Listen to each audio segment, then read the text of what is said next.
Pag-usapan natin ang The Four Cornerstones of Healthcare mula sa librong The Secret to Saving and Building Your Future.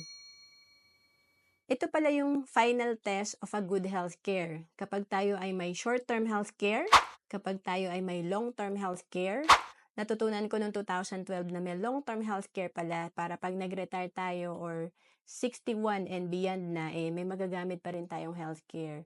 And importante rin, may life insurance tayo and savings and investment. May healthcare pala na may savings na rin at the same time may investment pag hindi mo nagagamit yung healthcare. And dito ako nagsimula sa Kaiser kasi sa Kaiser 3-in-1 na.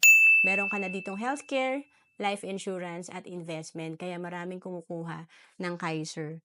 And of course, kaya importante may long-term healthcare din tayo kasi pag nag-retire tayo, maganda nga ang healthcare natin ngayon, may short-term healthcare tayo, may benepisyo tayo mula sa ating company or kahit nasa abroad tayo, maganda talaga yung healthcare benefits natin.